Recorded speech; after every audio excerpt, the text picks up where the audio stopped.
Good morning friends, good morning students. तो हम लोग आज बात करते हैं कि दिसंबर 2015 का पेपर की हम लोग बात करेंगे। यूजीसी नेट पेपर का, यूजीसी नेट पेपर 3 की बात करेंगे।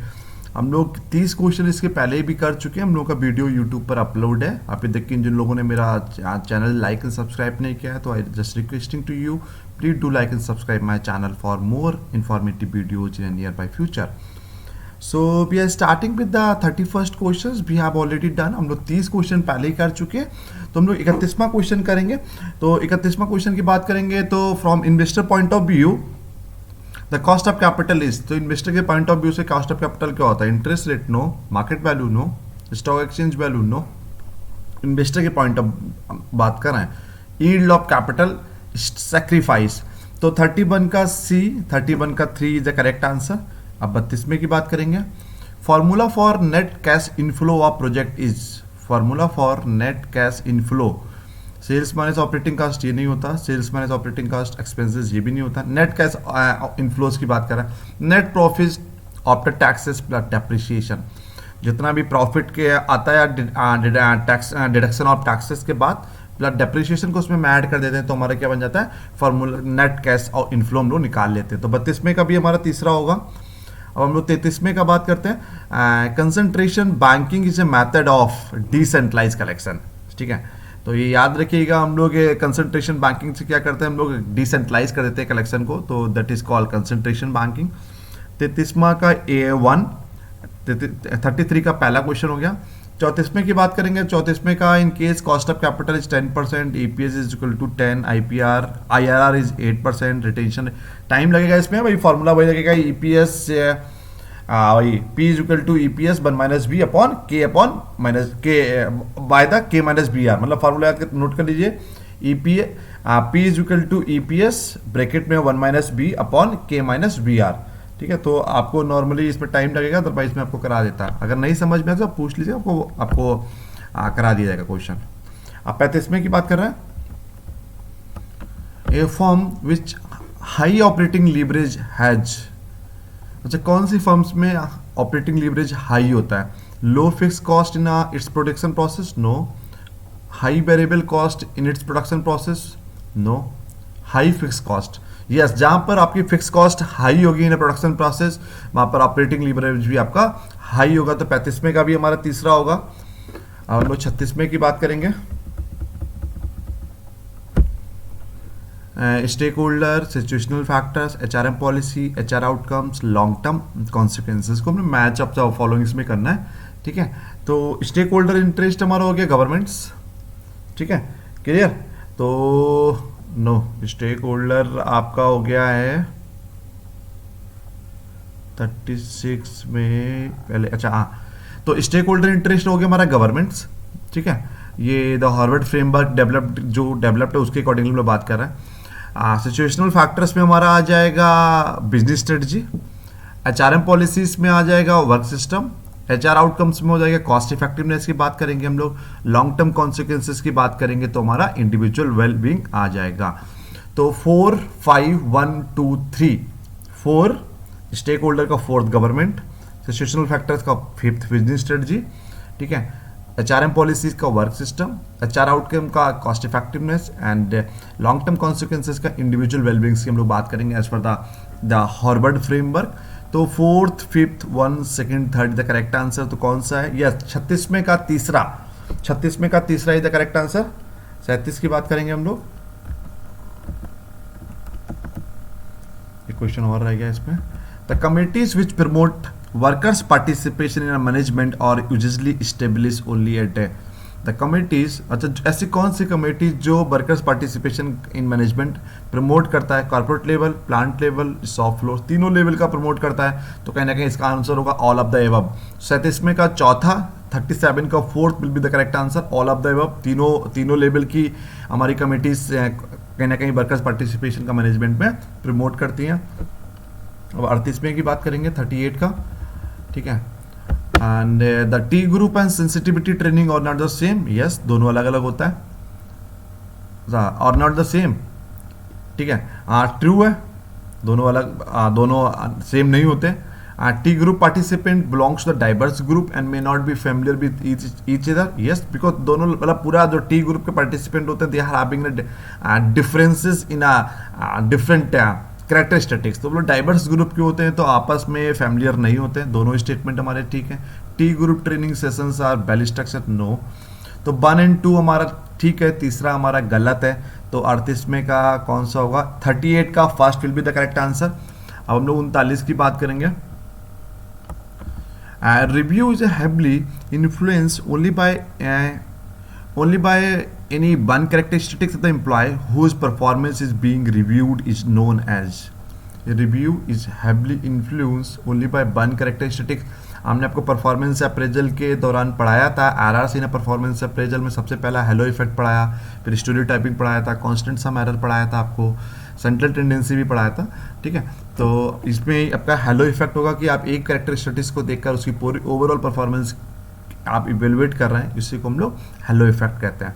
तो 39 में का चौथा इज द करेक्ट आंसर. 40 की बात करेंगे. Which one of the following test is not recommended for the top level positions? The top level positions में कौन presentations होता है? ये top level में इंटरव्यू भी होता है, लीडरलेस ग्रुप डिस्कशन की बात भी करते हैं, रोल प्ले नहीं कराते हैं कि आप सीईओ का रोल प्ले करके दिखाइए या आप वाइस प्रेसिडेंट का रोल प्ले करा के दिखाइए. तो 40 में का role play will be the correct answer. 41 की बात करेंगे. Select the major principle which bank strive to incorporate in their working from the followings. अच्छा, major principle which bank strives to incorporate in their working from the followings. ठीक है, profitability की बात हम लोग करते हैं, लेबर वेलफेयर की बात नहीं करते, सोशल वेलफेयर की बात करते हैं हम लोग, सेफ्टी की बात करते हैं हम लोग, एचआरटी की बात नहीं करते, लिक्विडिटी की बात करते हैं हम लोग. तो ए सी डी एफ कौन सा है? यस, 41 में का दूसरा, 41 का 2 will be the correct answer. अब हम लोग 42 की तरफ बढ़ेंगे. Identify the year in which different phases of bank nationalization took place. 42 में का बात हम लोग करेंगे कि कौन कौन से डिफरेंट फेजेस थे. ठीक है, तो 1950 में कुछ नहीं हुआ, 1949 में हुआ था, तो हम लोग को पता है. Identify the years in which different phases of bank nationalisation took place. अच्छा, उसमें तो ठीक है, तो 1955, 1969 और 1980, क्योंकि जो 1949 वाला है वो हमारा आरबीआई की बात करते हैं हम लोग. ठीक है, तो डिफरेंट, यस, तो आंसर उसमें होगा वी सी ई 1955, 1969, 1980. तो 42 में का second will be the correct answer. 43 में की बात करेंगे. ये आपको कराया भी था हमने. स्विफ्ट क्या होता है? स्विफ्ट स्टैंड फॉर, जब हम लोग इंटरनेशनल ट्रांजेक्शन्स करते हैं, जैसे भारत के लिए निफ्ट का नाम, एनईएफटी का नाम सुना होगा, आरटीजीएस हम लोग करते हैं, आईएमपीएस करते हैं. ऐसे whenever we just want to make any international transactions from one bank to the other banks, तो हम लोग स्विफ्ट का यूज करते हैं. तो SWIFT stand for the society for worldwide interbank financial telecommunications. 43 का third will be the correct answer. 44 का बात करेंगे. Select the technique of monetary control adopted by the RBI. कई बार आरबीआई हमने आपको ये मॉनेटरी पॉलिसी पढ़ाया है, तो इसमें एक सीआरआर भी उनका होता है, स्टेचुरी लिक्विडिटी रेशियो भी उनका होता है, बैंक रेट के थ्रू भी हम लोग कहीं ना कहीं क्वांटिटेटिव मेजर के थ्रू हम लोग के मॉनेटरी पॉलिसी को इंस्ट्रूमेंट होते हैं. ये करेंसी रेट्स का मतलब नहीं होता. तो ए बी सी. ठीक है, 44 में का फोर्थ. 45 की बात करेंगे अब. विच of the following is not a development banking institutions.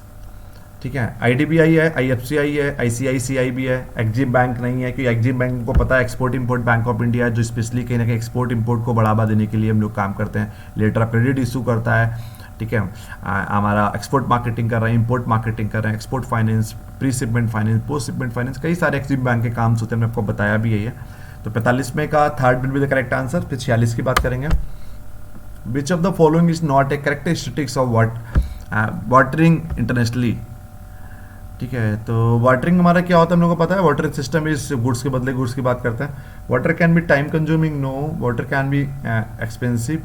Watering is a type of service export and import, not characteristics. Yes, ये कैरेक्टरिस्टिक्स नहीं है, क्योंकि बार्टरिंग में तो हम लोग क्या करते हैं, कहीं ना कहीं एक पर्टिकुलर चीज़ से, मतलब जब हम लोग ट्रेड करते हैं तो rather than making any transaction in a currency, what we do, हम लोग गुड्स के बदले गुड्स की बात करते हैं.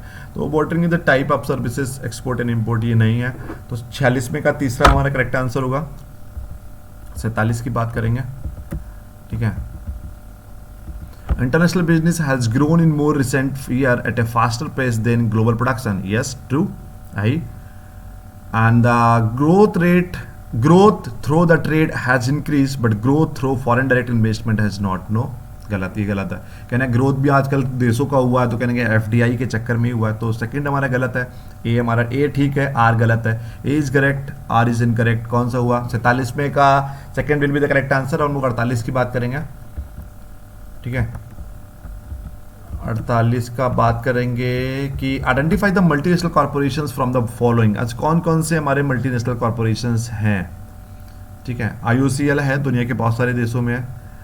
एसबीआई भी है, गेल नहीं है, गेल भारत तक की लिमिटेड है। और सेल भी नहीं है, टाटा स्टील है, भारत पेट्रोलियम है।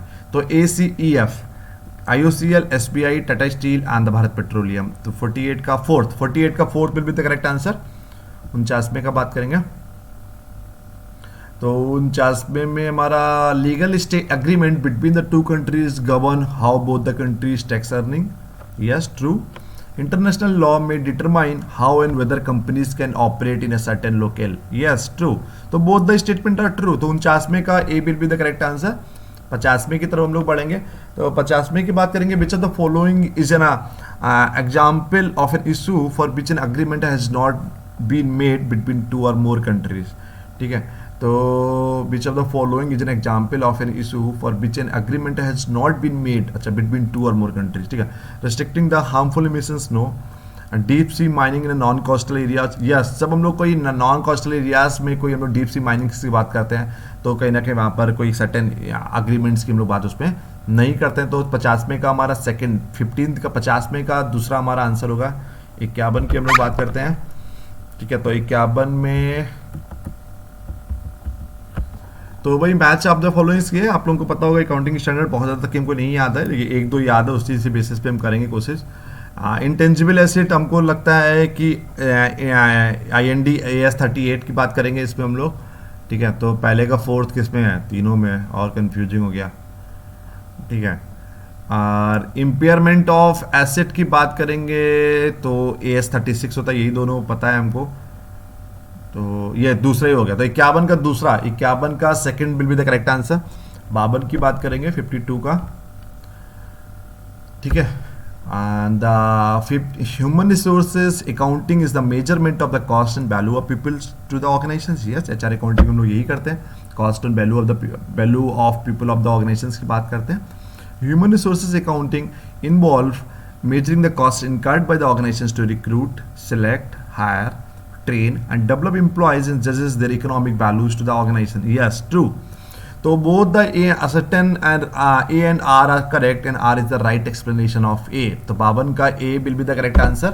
53 का बात करेंगे, दोनों स्टेटमेंट हमारे ठीक है, ठीक है। तो इसमें to by the discharge of the its function efficiently security exchange board of India has been vested with the following powers.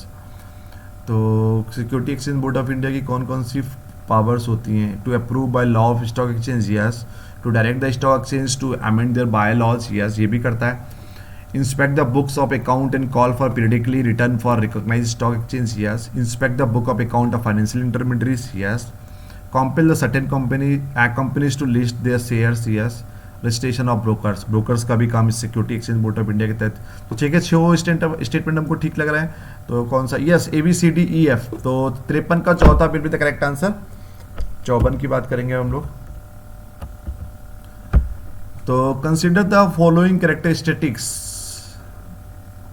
ठीक है।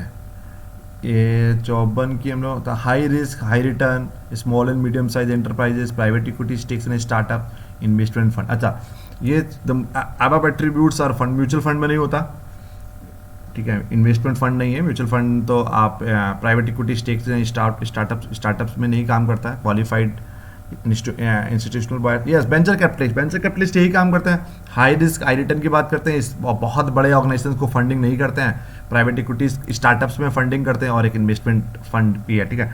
तो 54 का b will be the correct answer. Venture capitalist fund is the correct answer. Venture capitalist हो गया, private equity हो गया, आजकल angel investors हो गए, मतलब यही करते हैं। तो 54 का दूसरा will be the correct answer. 55 की बात करेंगे हम लोग, identify the incorrect statement regarding the money market among the following. Correct incorrect statement हमारा कौन सा है? अच्छा,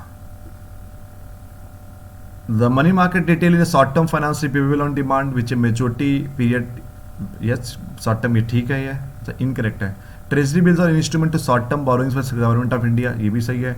reduction in the repo rate help banks to get money at a cheaper rate, repo rate हम लोग कम करते तो कहीं ना कहीं बैंकों को सस्ता लोन मिलता है, ये भी स्टेटमेंट ठीक है। Money market mutual fund invest money in specifically high quality in very short term, हमने बताया था आपको मैक्सिमम मनी मार्केट हमारी 1 साल तक की होती है, 365 डेज मैक्सिमम डेज। तो ये चारों स्टेटमेंट हमारे गलत ठीक है एक्चुअली में, तो कहीं ना कहीं यहाँ बात हमने इनकरेक्ट की किया तो इसमें एक भी इनकरेक्ट नहीं है, तो हमारा none of the above will be the correct answer. 55 का चौथा हमारा करेक्ट आंसर होगा। अब 56 की बात करेंगे। Buyers are less price sensitive when they can not easily compare the quality substitute. Buyers are less price sensitive होता ही है, जब उनको क्वालिटी सब्सटीट्यूट नहीं मिलता तो प्राइस को ज़्यादा लेकर बात नहीं करते हैं। Which are the following factors of price sensitivity is reflected from this statement. अच्छा, substitute awareness effect no, unique value effect no, price quality effect no, ये नहीं होगा, तो नॉन ऑफ द अबव भी इसका आंसर होगा। ठीक है, तो 56 में का फोर्थ हमारा होगा। 57 की बात करते हैं। The model of decision support where there is a recommendation of the type of advertisement which humorous and slice of life kind of appeal to use for given marketing goals and characteristics of product, target market and competitive situation is known ADCAD। ठीक है, आप लोगों ने नहीं पढ़ा होगा, आपको बता देंगे अगर ADCAD के बारे में नहीं, भाई मीडिया हो गया, प्रमोटर्स हो गया। ठीक है, तो ADCAD की एक अपना डिसीजन सपोर्ट एक मॉडल है, तो उसको आपको पढ़ा दिया जाएगा अगर आपको लगता है। तो ADCAD हमने पढ़ा हुआ भी है, तो बहुत सारे मॉडल्स पढ़ाए हमने, लेकिन ये ADCAD नहीं पढ़ाया आपको। तो 57 का C is the correct answer. 58 की बात करेंगे। तो मार्केटिंग नॉट ट्रू। अच्छा, marketing profitability analysis measures the profitability of different marketing activities. True. Marketing efficiency studies try to determine how various marketing activities could be carried out more efficiently. True. Each company needs to be reaches periodically its marketing effectiveness through a controlling instrument called marketing audit। Not true की बात कर रहे हैं। अच्छा, fourth all the above और the true है हमारा, तो 58 का चौथा हमारा करेक्ट आंसर होगा। ठीक है, कि चारों हमारे ठीक ही हैं। 59 की बात करेंगे। Industries boundaries are blurring at an incredible rate of companies are recognising that the new opportunities lie at the intersection of two or more industries called industries convergence. Strategic management के दौरान आपको हमने पढ़ाया है बहुत अच्छे से, मैनेजमेंट वाले बच्चों को बहुत अच्छा पढ़ाया हमने ये। तो इंडस्ट्री कन्वर्जेंस या convergence is the correct answer. 59 में का सी, 59 का C is the correct answer. 60 की बात करेंगे। Picture of two character is presented which one making is the statement. Respondent are asked to identify which with the other and fill in the empty balloon. अच्छा, picture of two characters is presented, one making a statement, respondent are asked to identify with the others and fill in the empty balloon. ठीक है, तो इसमें हम लोगों ने बात करते हैं कि two description belongs to which one of the following the projective techniques. हमने आपको बताया है, कोई आपको याद होगा कलेक्शन ऑफ डेटा के दौरान लास्ट में प्रोजेक्टिव टेक्निक्स हमने चारों बताया आपको। तो ये पिक्चोरियल की हम लोग बात कर रहे हैं यहाँ पर, पिक्चर कंप्लीशन टेस्ट की बात कर रहे हैं। तो 60 में का b is the correct answer. 61 की बात करेंगे। ठीक है, तो यहाँ पर match of the following task, element, duty, position, job, occupation यहाँ आगे दिया हुआ है। तो यहाँ पर टास्क हो गया हमारा प्रिपेयरिंग द फॉर्म्स, एलिमेंट हो गया हमारा, नहीं टास्क हमारा हो गया साइनिंग द पे चेक्स। ठीक है, और हम लोग की बात करेंगे कि नहीं टास्क हमारा हो गया प्रिपेयरिंग द फॉर्म्स। ठीक बता रहे हैं, टास्क हो गया हमारे प्रिपेयरिंग द फॉर्म्स। ठीक है, एलिमेंट हो गया हमारा कंपनसेशन, एलिमेंट हो गया हमारा signing the pay cheque, duty हो गई हमारी पेरोल प्रोसेसिंग, पोजीशन हो गई हमारी कंपनसेशन पॉलिसी एडमिनिस्ट्रेटर, जॉब हो गया हमारा compensation design manager, and occupation हमारा हो गया, and the occupation will come under the compensation specialist. तो आंसर हमारा हो गया 5th 6 1 2 3 4, मतलब 5th तो 6 आएगा, फिर 1 2 3 4 आएगा। ठीक है, तो कौन सा है ये 5 6 1 2 3 4? यस, 61 का दूसरा। तो 61 का second will be the correct answer. हम लोग 32 की बात करेंगे, 62 की बात करेंगे। तो 62 में पहले बात करते हैं हम लोग ये कि in which of the following types of collective bargaining one party gains at the expense of other, हमने आपको ये बताया हुआ भी है। तो डिस्ट्रीब्यूटिव बार्गेनिंग में हमने बताया था कि एक पार्टी जीतती है, ठीक है। तो डिस्ट्रीब्यूटिव बार्गेनिंग हो गया क्लियर। तो 62 में का बंद। 63 की बात करेंगे हम लोग। 63 में आएगा विच one of the following dispute settle can not make a binding decision. Which one of the following dispute arbitrator नहीं होता, ठीक है, एड जुडिसर भी नहीं होता, कॉन्सलेसर का यही काम होता है, वो कहीं ना कहीं बाइंडिंग डिसीजंस को हम लोग सेटल डाउन नहीं कर पाते हैं। तो 63 का third will be the correct answer, ठीक है। 64 की बात करेंगे ensuring the safety health and welfare of the employees the primary purpose of which one of the following act. Factories act 1948 के अंतर्गत हम लोग इससे एम्प्लॉय सेफ्टी, एम्प्लॉय हेल्थ और वेलफेयर की बात करते हैं। 64 में का one will be the correct answer. 65 की बात करते हैं हम लोग, फिर मैच आ गया, मैच ऑफ द फॉलोइंग, ठीक है। तो इसमें pension scheme, personal security, financial assistance, allowances है। इसको हमको मैच करना है किससे? Pension scheme, provident fund, personal security, health care for family की बात करेंगे से, फाइनेंशियल असिस्टेंस की बात करेंगे तो सेवरेंस पे कर दिया आपने, अलाउंस इज ऑल अबाउट कि हमने ट्रांसपोर्टेशन अलाउंस दे दिया। तो पहले का थर्ड, फिर दूसरे का वन, फिर तीसरे का दूसरा, चौथे का चौथा। तो थर्ड, वन, सेकंड, फोर्थ कौन सा है? 65 में का second is the correct answer. 66 की बात करेंगे हम लोग। FII don't invest in unlisted securities, they participate only the through stock exchange. No, गलत। FII can not invest at the time of the initial investment, they कर सकते हैं, ये भी गलत है। तो both the statement are wrong. कौन सा है? 66 का एक, 66 का one will be the correct answer.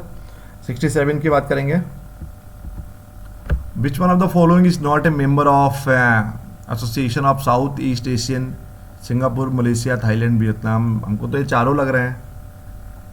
कौन सा मेंबर एशियान का नहीं है?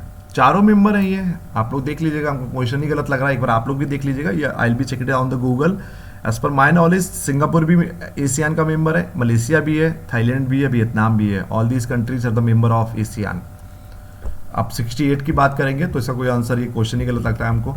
68 की बात करेंगे हम लोग, तो फिर भाई अभी देखिए वहीं पे आ गया।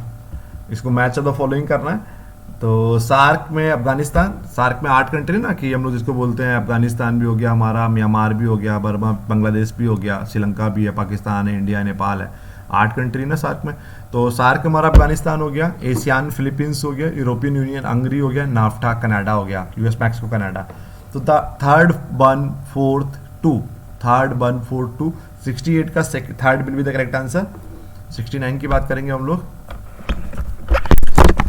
ठीक है। तो 69 की बात करते हैं हम लोग। 69 की बात करेंगे तो इसमें आएगा कि विच among the following criticism given against the WTO। Okay, it is not democratic and transparent institution. यार बहुत बार क्रिटिसिज्म इसका हुआ है, लोग लगता है कि केवल इनका यूरोपियन कंट्रीज और अमेरिका की चलती है।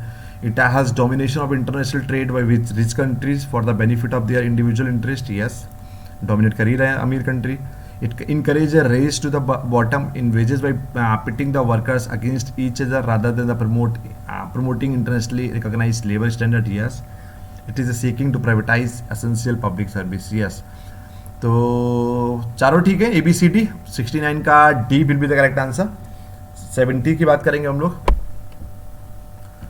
Domestic currency tend to depreciate owing to high inflation rate. अगर देश में महंगाई ज़्यादा होगी तो हम लोगों को बाहर से इंपोर्ट करना पड़ता है, तो इंपोर्ट ज़्यादा कराएंगे। आज ही हमने आपको बताया बैलेंस ऑफ पेमेंट के दौरान, तो कहीं ना कहीं आपकी करेंसी डेप्रिशिएट हो जाएगा।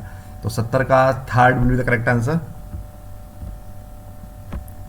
An individual is in India for a period of 182 days in a financial year which is getting his salary income। ठीक है, तो इसका बात करेंगे हम लोग। An individual is in India for a period of 60 days or more during financial year in which he gets his salary and 365 days more during 4 years immediately. In one of the above condition is satisfied as per the provision of Income Tax 1961, he is ordinary resident of India। ठीक है, तो अगर ordinary resident of India है तो एक statement आपकी fulfil हो रही है, एक कंडीशन पूरा हो रहा है। 71 में का चौथा आंसर होगा। 72 की बात करेंगे, agriculture income is exempted from income tax under the following section of income tax, बहुत कॉमन है, शुरू से हम लोग पढ़ रहे हैं 10th का वन, सेक्शन 10 सब सेक्शन 1, ठीक है। 73 का बात करेंगे, 73 का बात करेंगे। तो when the assessee in a default is deemed to be in default in making payment of tax, including the tax deducted as a source, failures to pay the advanced taxes are directed by the assessing officer, concealment of particulars of income or furnishing of accurate particulars of income, ठीक है। तो इसमें हमारा होगा when the assessee is in a default or is deemed to be in a default in making payment of taxes, including the tax section 201 subsection 1 के अंतर्गत ये आएगा। Failures to pay the advance taxes section 273 के अंतर्गत आता है। Concealment of particulars हमारा section 271 के अंतर्गत आता है। तो third two one is the correct answer. कौन सा है? यस, 73 का दूसरा, 73 का second will be the correct answer. अब 74 की बात करेंगे। हाँ, tax evasion is undertaken by the employ unfair means, tax चोरी तो अनफेयर ही है ना, टैक्स चोरी, टैक्स एवेजन को टैक्स चोरी कहते हैं। तो employing the unfair means, yes correct. Payment of tax is avoided through the illegal means और fraud for tax evasion, yes. अगर आप टैक्स को अवॉइड कर रहे हैं इलीगल आप मतलब की तरह से, तो उसको हम लोग फ्रॉड बोलेंगे, यस। तो A is correct, R is the right explanation of A. 74 में का वन, 74 का one will be the correct answer. 75 की बात करेंगे। तो 75 का which among the following are necessary documents to file income tax return for an employees person in India, ठीक है।